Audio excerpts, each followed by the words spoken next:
안녕하세요. 위드복지입니다. 사회복지 현장 실생 선생님 대상으로 교육 담당을 맡고 있는 슈퍼바이저로서 사회복지 현장 실생 선생님들과 함께하는 교육을 어떻게 진행하고 있는지를 알려드리고 싶어서 실시간 교육 현장을 녹음하여 교육 영상으로 만들어 보았습니다. 물론 현재 현장 실습을 하고 계시는 선생님들의 동의하에 녹음 내용을 올렸습니다. 이렇게 적극적으로 협조해 주신 사회복지 현장 실습생 선생님들께 진심으로 감사드립니다. 이 녹음 교육 자료의 진행 상태가 매끄럽지 못한 부분이 있더라도 양해해 주시기 바라며 실습 교육 현장이라는 점을 참고해 주시기 바랍니다.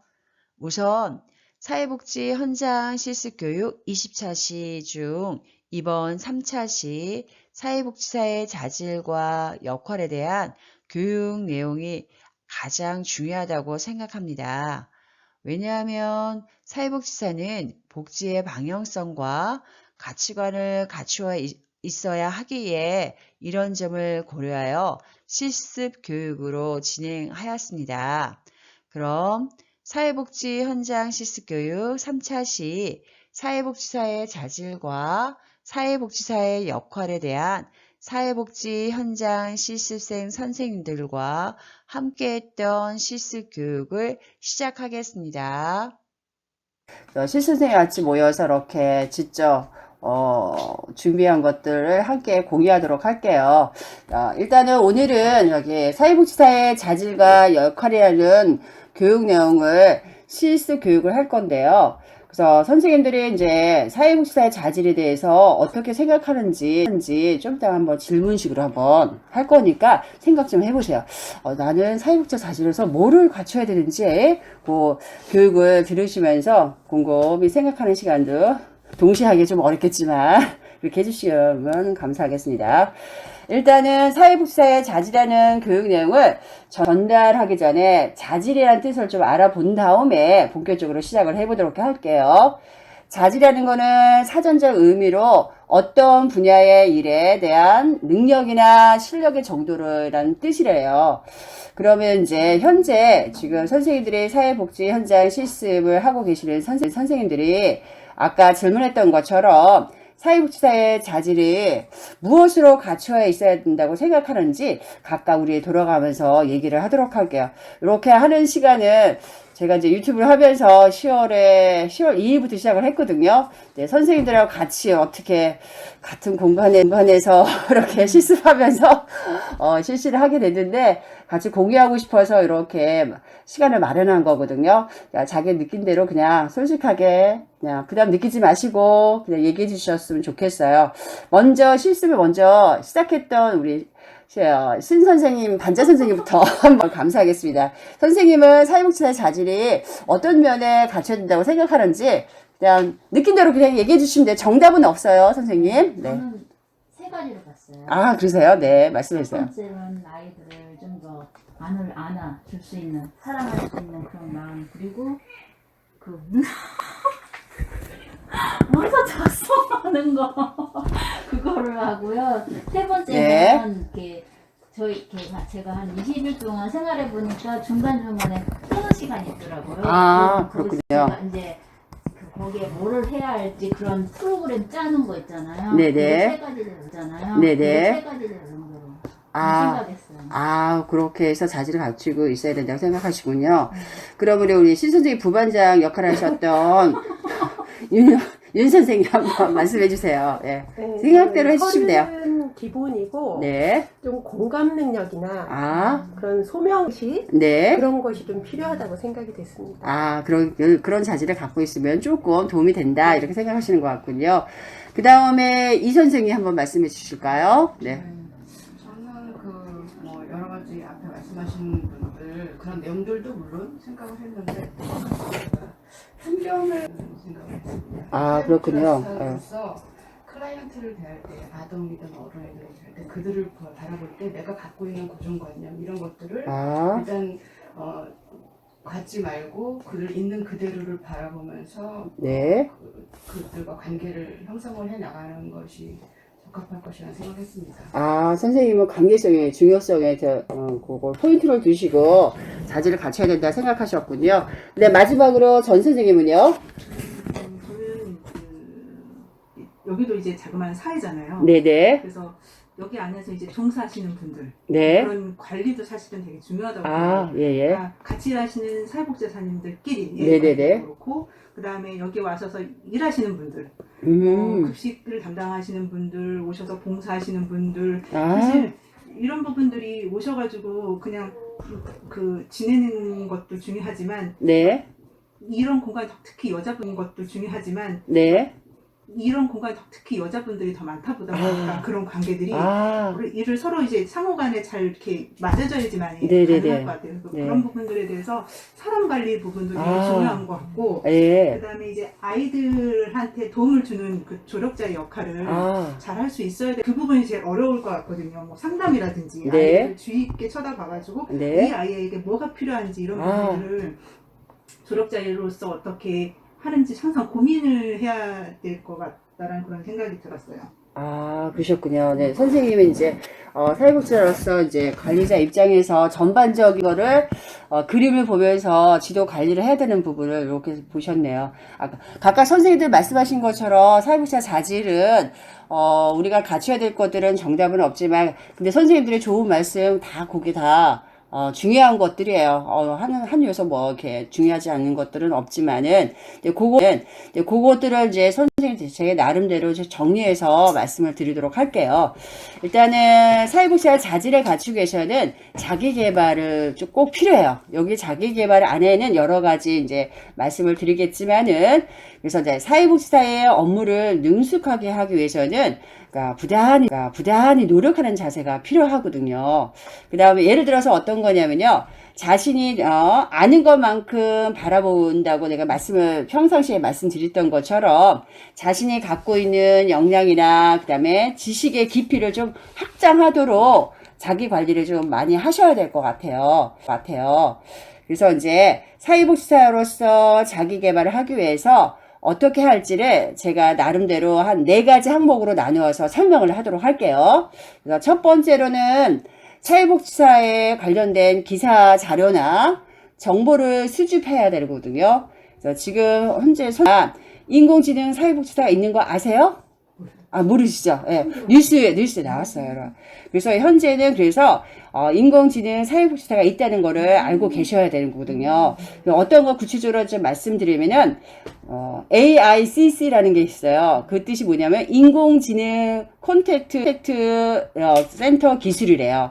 그런 것처럼 AI 돌봄 서비스로 사회복지사나 복지 담당 공무원이 일일이 옛날에는 이렇게 현장에 찾아가서 클라이언트의 불편한 점이 있거나 고민 같은 것들을 이렇게, 들어주고, 그 다음에 그걸 해결을 하고 있었는데, 그런 이제 인력 부족으로, 복지사회 사각지대가 많이, 보이는 부분도 있어요. 기사도 나오죠. 어떤 부분, 여기 보니까 어느 순간에 누가 그냥 혼자 있다가 고독사로 돌아가신 분도 있고 막 그러지 않아요. 그래서 이런 것들을 이제 복지의 사각지대를 좀 최소화하기 위해서, 그래서 이런 것도 예방 차원으로 좀 활용하고 있대요. 지금 현재로서요. 그래서 이런 인공지능 기술을 통해서 지금 어떻게 활용하고 있냐면요. 예를 들어서 이제 거기다가 이제 어떤 내용을 이제 입력하겠죠. AI에다가 이렇게 입력해서 어떤 질문식으로 하냐면요. 혹시 우울한 답변을 하나 봐요. 전송해서 이제 그러면은 그거 듣고 지금 클라이언트가 어떤 상태인지 이렇게 감지를 할 수 있대요. 또 다른 예제로 또 음식이나 영양 상태 관리에 어려움은 없으신가요? 식사를 이제 먹기가 싫다든지 이런 간단한 질문 같은 것들을 입력해서 하면은 전송하면은 직접 같은 것들을 입력해서 하면은 전송하면은 직접 사회복지사가 안 가더라도 이 상태는 1급상이구나. 뭐구나 이렇게 알 수가 있어서 이렇게 활용하기도 하고 지금 또 일본 같은 경우는 로봇으로 장례식을 한대요. 나도 잘 몰랐어요. 근데 장례식을 관리해서 이렇게 사람으로 이렇게 관리해서 장례 비용이 절감이 된대요. 로봇으로 하면은. 그런 식으로 해서 전부 다 이제 AI에 관련된 것들이 많이 이제 실생활의 복지에도 많이 접속해서 이렇게 활용하고 될 것 같아요. 그런 부분 좀 알고 계셨으면 좋겠고요. 그래서 이제 이처럼 지금 말했던 것처럼 AI 기술로 사회복지 현장에 적용하기에 그에 따른 시대 흐름을 읽을 수 있으셔야 될 것 같아요. 그래서 그거에 따라서 배우고 익히는 부분이니까 그런 부분에 좀 관심을 가졌으면 좋겠고요. 특히 여기가 지역 아동센터이기 때문에 지역 아동 할 수 있을까 한번 고민도 해보셔야 돼요. 노인시설 같은 경우라든지 장애인시설 같은 경우 좀 많이 활용하고 있어요. 네, 그런 거에 이제 그거 관심을 두고 여기다가 지역 아동센터에는 뭐가 하면 좋을까 한번 나름대로 한번 고민하는 시간을 갖고 한번 어떤 거를 해줬으면 좋겠는지를 한번 발표하는 시간을 갖도록 할게요. 알았죠? 지역 아동센터에는 어떤 것이 필요할까? 한번 그냥 지금 선생님들 생각하는 것들 한번 고민해서 내일 발표하는 시간을 갖고요. 그래서 선생님들이 이제 앞으로는 뭐냐면은 지금 현재가 지금 4차 산업혁명이라는 걸 아실 거예요, 아마요. 그러면 4차 산업혁명과 그다음 사회복지와의 관계성을 좀 많이 알아보셔야 돼요. 준비해야 돼요. 어떤 걸 준비해야 될지를. 그래서 지금 저도 부족하지만은 4차 산업혁명에 대한 용어 같은 거라든지 아니면 그에 따른 것들을 이제 조금 필요한 부분을 공부 조금씩 하고 있어요. 지금요. 그러니까 그런 부분 선생님이 좀 관심 있게 좀 관심을 갖도록 하시고, 이런 용어 들어보신지 모르겠어요. 뭐 이렇게 인공지능 AI를 많이 들어보셨을 것 같아요. 네, 사물 인터넷도 들어보셨죠? 집에 있다가 리모컨 뚝 해갖고 브라이드 내리고 냉장고 요리 어떻게 할 건가 순서 그런 거 요즘 그런 시대가 됐거든요. 그다음에 뭐 빅데이터라는 것도 들어보셨고 했을 거예요. 이런 거에 관심이 있어서 한번 잘 숙지하도록 해서 우리가 사회복지사로서 이제 자질로서 요게 자료의 기사에 관련된 거 현대 흐름을 읽을 수 있는 것들을 정보를 많이 수집해서 자기가 그 복지 현장에서 많이 활용하셔야 돼요. 끊임없이 노력을 하셔야 돼요. 내가 알고 있는 지식의 폭이 이제 확장을 많이 하셔야 돼요. 고인물이 아니라 계속 샘물을 솟아나게 해야 되겠죠? 그렇게 알고 계시면 되고요.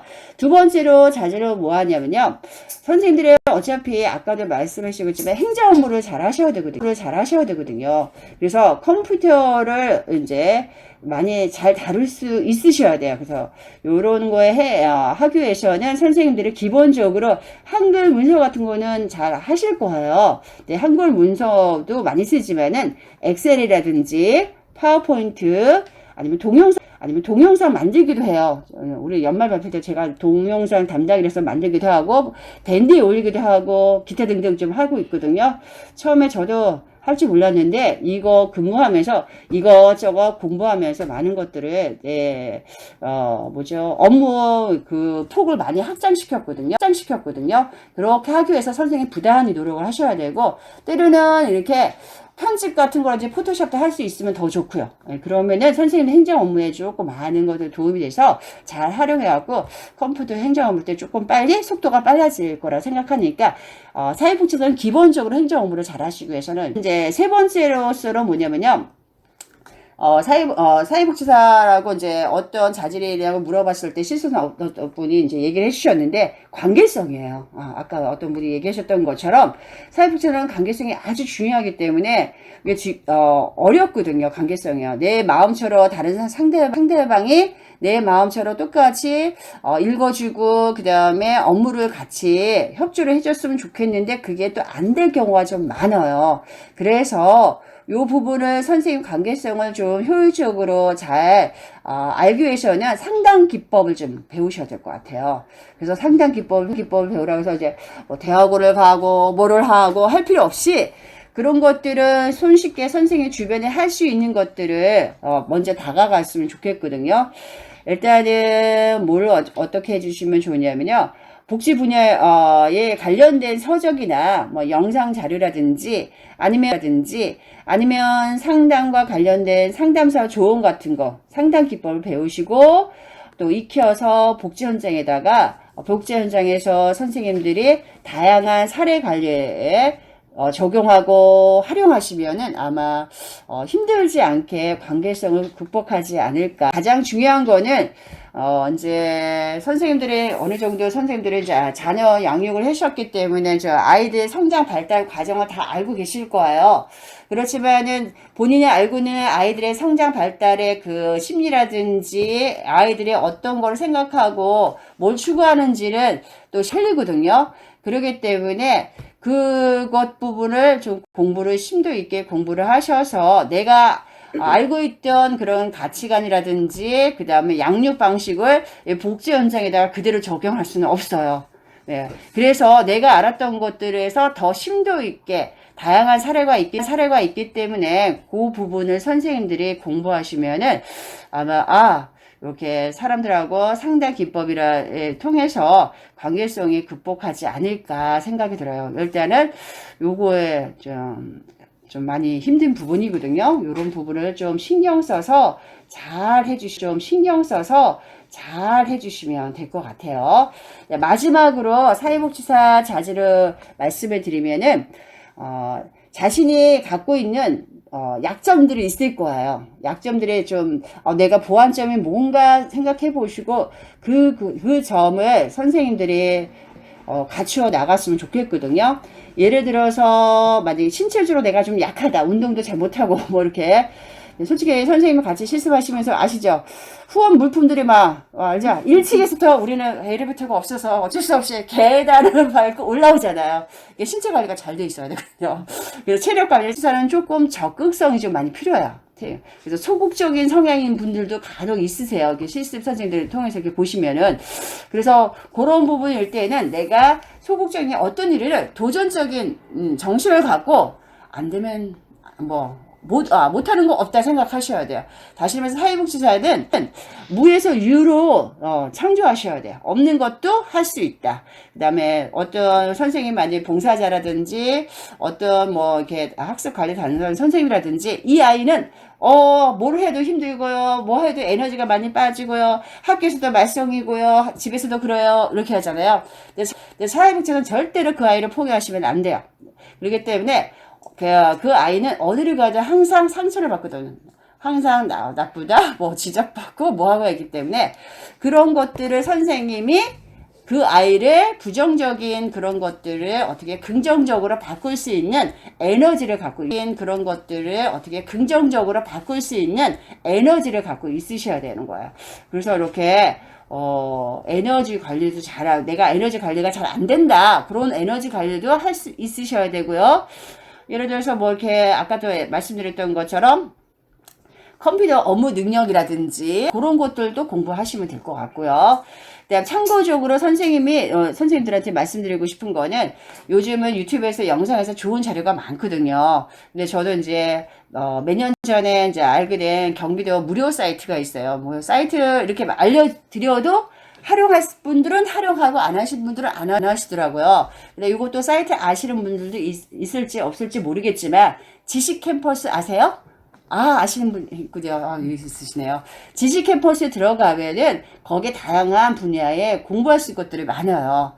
사회복지사 1급 같은 거 공부할 수도 있고요. 그 다음에 나는 어떤 거냐면은 상담 기법이라든지 컴퓨터 관련된 것들을 잘 모른다, 기초부터 모르겠다, 그런 것들을 할 수도 있고요. 다양한 분야가 많아요. 코딩도 할 수 있고, 솔직히 말해서 시간이 없어서, 그 다음에 열정이 없어서 못할 뿐이지, 요거를 다 무료로 하기 때문에 회원 가입하셔서 하시면은, 선생님들한테 지식의 폭이 좀 확장되고 깊이가 넓어지지 않을까 생각이 들거든요.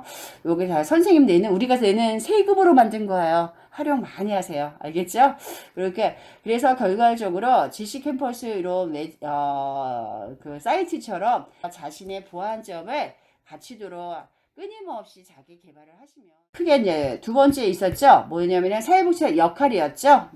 자질과 역할인데 마지막으로 역할에 대해서 말씀을 드려볼게요.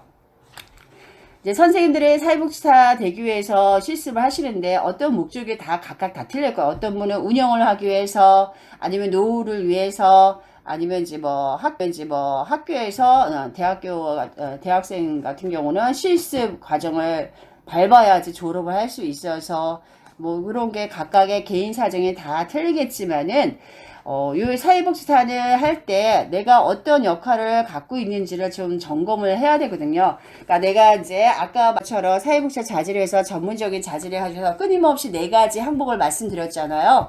그런 자기 중심으로 해서 자기 관리하는 것처럼 사회복지사의 역할이라는 거는 내가 지금 사회복지사로서 잘 하고 있는지 점검하는 시간이 필요하거든요. 여기서 말하는 거 그 포인트로 해서 말씀을 드리고 싶어요. 그러니까 선생님들이 내가 이제 사회복지사로 내가 근무를 하게 된다면은 방향성을 갖고 계셔야 돼요. 어떤 방향성과 가치관, 그게 정확하게 뚜렷하게 갖고 있는 사람과 없는 사람과의 큰 차이가 있어요. 그러니까 그런 것들은 곰곰이 좀 생각을 해보셔야 될 것 같아요. 그래서 저 같은 경우는 일단은 역할을 잘 하고 있는지 저 나름대로 피곤하지만 할 때도 있고 없을 때도 해요. 할 때도 있고 할 때도 있지만 선생님들을 보면 내가 이제 뭐 하잖아. 일일 감사 뭐 여러 가지 하죠. 일일 평가를 해요. 저 나름대로 퇴근하면서. 오늘 하루는 어떻게 보냐. 그래서 여기 일을 평가해서 내가 잘하고 있는지 점검하기도 하고요. 그런 거 포인트를 해주셔야 돼요. 그 다음에 복지사의 역할로서 내 자신을 사랑하고 있는지 점검도 하셔야 돼요. 왜냐하면 사회복지사를 사랑하지 못하면은 타인을 절대로 이해하지 못하고 사랑할 수도 없어요. 여기서 말하는 건 자기 자신 사랑이라는 거는 함축적으로 3가지 요소를 들어갈 수 있어요. 일단 여기 중복되는 이야기지만은 일단 지덕의 이렇게 3가지를 나눠서 이렇게 말한다면은 지식적인 물을 자기 자신을 사랑해야 돼요. 왜냐면 사회복지사로서 여러 가지 알아야 될 것들은 아까도 말씀드린 것처럼 내가 아는 것만 알 수는 없잖아요. 학장 내에서 다양한 것들을 영역을 알아야 되기 때문에 전문적인 것들을 많이 갖추어야 되고요. 자기 자신을 사랑해서 그거를 나중에 이제 아는 것만큼 어떻게 돼 아웃할 수 있다 그랬었죠. 그래서 서비스를 질 좋은 것들을 클라이언트에게 제공할 수 있기 때문에 그래서 그런 식으로 이제 자기 개발을 좀 해주시고요. 그 다음에 자기 자신의 감정 통제 능력이 있으셔야 돼요. 내 감정에 조금 부정적인 감정이 있는 사람도 있고 긍정적인 감정이 어떻게 뭐라가 이렇게라 저렇게라 할 수는 없잖아요. 자기 감정 통제하기 조금 가장 어려워요. 네, 그렇기 때문에 이런 감정을 할 때 긍정적인 자아를 많이 갖고 계셔야 돼요. 이렇게 긍정적인 자아를 많이 갖고 있는 분이 복지 현장에서 뛰게 되시면은 클라이언트들이 그 긍정적인 감정을 다 읽어요. 그러면 그 서비스 대상자들도 어떻게 돼요? 호흡을 맞춰서 그 아이도 좋은 방향으로 어떤 사물을 보거나 관계성에서도 이렇게 긍정적으로 문제를 해결하고 처리하려고 노력하고 있거든요. 그러기 위해서 무엇보다도 사회복지사가 감정 조절을 잘하시고 긍정적인 자아를 갖고 계셔야 돼요. 되게 중요한 거예요, 이건요. 그 다음에 마지막에 체력 관리 잘 해주시고, 이런 점에서, 자기 자신을 사랑하는 뜻으로 내가 좀 말씀을 드리는 거고요. 또 사회복지 역할로서 또 말씀드린다면은, 어떤 사건이 터졌을 때 피해자, 가해자가 있잖아요. 그럴 때 보통 사람들은, 울면은 우는 아이 있잖아요. 그러면은 왠지 거기에 한 표가 더 가요. 뭔가가 마음이 쓰여요. 너 왜 울렸니? 뭐 결과물을 보거든요. 절대로 그러시면 안 돼요. 반드시 어떻게 하냐면 상황 판단을 하시고 사회복지사는 감정적이나 이성적으로 모든 일을 이렇게 처리하시면 안 돼요. 그래서 중립적인 태도를 취하셔야 돼요. 중립적인 태도. 그게 되게 어려워요. 지금도 저도 그거 어려워요. 왜냐면 사람의 감정이라는 거는 미안을 액션 나가게 됐죠. 이쁜 짓 하면 그 아이한테 사랑이 더 많이 가든지, 이게 감정이 잘 안 돼요. 그래서 조절을 잘 하셔야 돼요. 그래서 중립적인 아이는 똑같이 내가 여기 센터를 이용하는 아이들이 똑같은 서비스를 제공할 수 있도록 내 마음을 중립 태도를 항상 갖추고 있으셔야 돼요. 그래서 제일 미운 애들 사람 다 미워하면 안 돼요. 그 아이는 왜 사람들이 미워할까? 그런 아까도 말했던 것처럼 그 아이한테 다양한 서비스를 할 수 있어서 하게끔 긍정적인 자아를 갖을 수 있도록 선생님이 도와주셔야 돼요. 그래서 제가 지금 현장에서 다양한 아이들이 색깔들이 다양한 사례들이 많은데 선생님들한테 한번 말씀드렸는지 모르겠지만은 아이들이랑 저는 색깔로 비유를 하거든요. 그래서 어떤 아이는 검정색 아이가 있고 어떤 아이는 뭐 노란색 아이, 어떤 아이는 빨간색 아이 이렇게 색깔로 비유해서 그 색깔을 저는 변화를 안 시키려고 그래요. 그 색깔을 최대한 아주 반짝반짝 빛나게 만들어주고 싶어요. 검정색은 검정색 아이를 반짝반짝반짝, 그 다음에 막 노란색은 더 최대한 반짝반짝. 그냥 그 아이의 강점을 최대한 이끌고요. 그 아이의 약점 있죠? 보완점은 최소화하도록 노력을 하고 있어요. 그렇게 해주는 것이 그 아이한테도 아이들이 내 마음을 좀 알아주는 것 같은 것 같아요. 그래서 이제 그런 거 포인트로 해서 관리를 하시면은 아마 보람 있지 않을까 생각이 들고요. 네, 마지막으로 뭐냐면요. 사회복지사의 역할로서 아까도 서두에서 말했던 것처럼 내가 왜 하는지 목표를 꼭 설정하시고요. 반드시 프로 정신을 갖고 했으면 좋겠어요. 네, 프로 정신을 갖고 그래서 열정 있게 그 다음에 이 사회복지사가 할 거 없어서 누구나 다 따는 뭐 이렇게 해서 자격증 이렇게 생각하지 마시고 요거를 직업군이 아니라 전문적인 직업관을 가지셔서 사회복지 현장에서 복지 서비스를 하면은 사회복지사로서 보람도 느끼고 그 다음에 서비스 대상자들도 큰 보람을 느끼지 않을까? 그 마음을 다 알아주는 것 같아요. 내가 한 것만큼, 그러니까 항상 열정이 있으셔야 돼요. 뭐 어떤 복지 현장이 아니라도 어떤 사업을 하든 다른 일을 하든 그 열정이 있는 사람하고 없는 사람은 큰 차이가 있어요. 그러니까 재미가 없다 뭐 한다면 그 사람은 열정이 없는 거예요. 그러면 그 직업을 좀 다른 거를 전환하든지 뭔가 전환점이 좀 필요할 것 같아요. 여기까지 해서 제가 사회복지사 자질과 역할에서 말씀을 드렸고요. 이제 책을 읽다가 어떤 좋은 글귀가 있어서 여기 실슨 선생님들은 오시면 이렇게 말씀을 드리거든요. 영국 속담이거든요. 근데 영국 속담을 나 복지하고 연결해서 적용하고 있거든요. 어떤 속담이냐면요. 사랑을 하게 되면 천개의 눈을 가지게 된다. 이런 속담이 있어요. 그래서 요거를 저는 이제 복지에 적용을 시켜서 사랑을 하게 된다는 거는 다시 말해서 서비스 대상자 클라이언트를 관심을 갖는다는 거예요. 관심이 있는 거가 없는 거, 관심이 있는 사람을 있으면은 사랑을 할 수밖에 없어요. 그런 식으로 생각하시면 되고요. 천개 눈을 가진다는 거는 어떤 관점을 풀어서 말한다면요. 그 천개 눈은 서비스 전략을 짠다는 거예요. 예를 들어서 말씀을 드리면은 어떤 아이가 학교에서 매일마다 늦게 와서 늦게까지 뭐를 하고 와요. 학교 숙제라든지 준비물 안 해서 남아서 혼나기도 하고 그런 아이가 있어요. 그럼 센터에 늦게 오잖아요. 늦게 온 친구는 그러면은 이 친구는 어떤 이렇게 관심을 갖고 어떤 서비스를 해야 되는지 알겠죠. 이 아이가 지금 학교에서 생활해서 준비물도 챙기지도 못하고 그다음 학습도 안 되는 친구잖아요. 그런 친구에다가 너는 있잖아. 저기 해야 되겠다. 심리치료를 해야 되겠다. 뭐 이렇게 하면 안 되잖아요. 그 아이는 학습을 잘할 수 있도록 어떤 거예요? 학습 관리 프로그램을 진행을 해주셔야 되고 학교에서 어떤 거를 진도로 나갔는지는 복지사들이 다 알고 계셔야 돼요. 개인별로. 내가 담당 아이들의.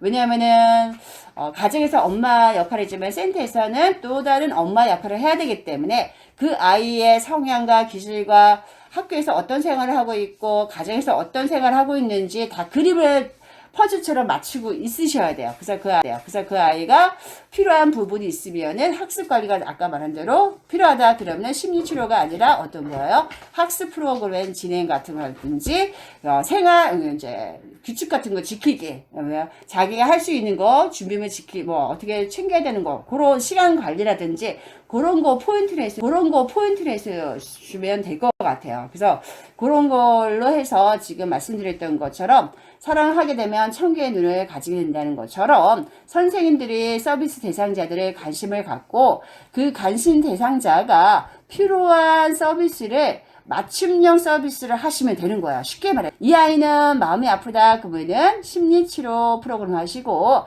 이 아이가 또래 관계가 안 된다. 그러면 또래 환경을 할 수 있는 어떤 프로그램 제시해야 되고 그런 기타 등등을 선생님들이 대상자들의 관심과 사랑을 갖게 되면은 반드시 제공 안 할 수가 없어요. 예, 그런 거 참고로 알고 계시면 되고요.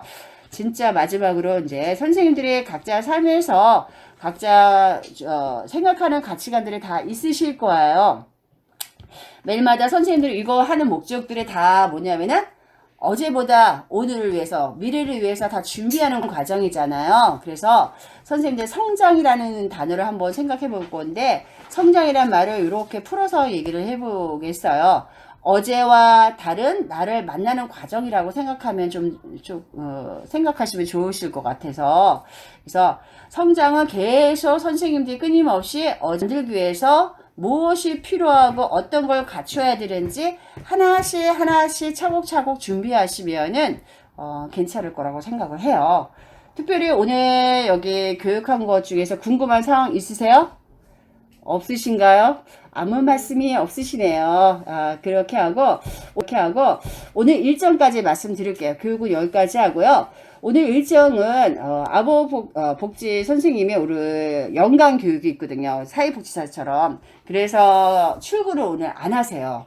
안 하시기 때문에 선생님이 실습 선생님들하고 대학교 봉사 선생님하고 같이 초등부 학습 프로그램을 관리를 하셔야 될 것 같아요. 우리 신 반장 선생님이 주관으로 해서 역할 분담을 부탁드려요, 선생님. 네, 알겠죠? 대답을 안 해주시네? 알겠죠? 대답해주세요. 그렇게 역할 분담을 해주시고요. 그 다음에 오늘 초등부도 프로그램이 어떤 프로그램이냐면은, 뭔지 아시죠? 뭐예요? 보드게임 맞았어요. 보드게임 프로그램 3시 합니다. 그래서 평상시처럼 실습을 그냥 일정대로 해주시면 되고요. 야간 프로그램 조금 다르겠네요. 야간 중고등부는 오늘 수학 담당 강사님이 오셔갖고, 담당한 아이들이 몇 명 있거든요. 한 4-5명을 그 아이들만 수학 프로그램을 할 거예요. 그러니까 나머지 아이들, 중고등부 애들은 또 돌봄 교사가 나머지는 하실 거예요. 이 선생님이 하실 거거든요. 그렇게 알고 계시면 될 것 같고요. 그래서 나머지 예비 중학교 있죠. 네. 그 선생님들이 아마 분담하고 대학교 선생님하고 이렇게 해서 각각 어떻게 할 건지 좀 이따가 자세히 또 말씀을 드릴게요. 이렇게 분담해서 한다 생각하시면은 될 것 같아요. 궁금한 사항 있으면 말씀해 주세요. 애들이 질문을 하거나 네. 나중에 이제 모르는 거는 빼놓고 누구한테 물어봐야 되잖아요. 네. 근데 모를 때 이제 선생님 이제 질문 받으셔주시면 돼요. 예. 그리고 만약에 그 해결이 안 되면 대학교 선생님 있으시니까 해주셔도 되고요. 예. 또 다른 질문이요. 그리고 아이들 학습 관리할 때는 제가 말씀드린 것처럼 다 떠먹여 주시지 마시고 자기 주도적으로 시간 걸리더라도 그게 진짜 공부거든요. 그렇게 해줬으면 좋겠고 채점해 주시면 될 것 같아요. 예비 중학교는 아마 선생님이 담당할 수도 있어요. 그럴 때는 제가 끝나고 제가 원했던 거 알죠? 스스로 듣고 문제 풀고 이렇게 스스로 채점하고 하게끔 해주시고, 아이들은 지금 중학교 같은 건 EBS 방송 교재를 하는 거니까 코드명 보고 다시 하라고 하면은 알아서 잘 할 거예요. 힘들지 않게 아마 선생님 하실 것 같아요. 스스로 하게 하라고. 네, 채점, 채점, 죄송해요. 채점은 중등부는 선생님들 해주시고, 원래는 이제, 예비 중 같은 경우는 해주고요. 나머지 중고등부는 스스로 해요. 왜냐면 아직 애들이 조금 익숙하지 않아서, 아직은 정식 중등부가 아니기 때문에, 걔네들은 이제 습관이 안 됐기 때문에, 나중에는 걔네들도 스스로 채점하게 할 거예요. 왜냐면 이 습관은 장기간으로 봐서 중고등학교까지 공부할 것 같이 생각해서 그렇게 할 거니까 그렇게 해주시고요.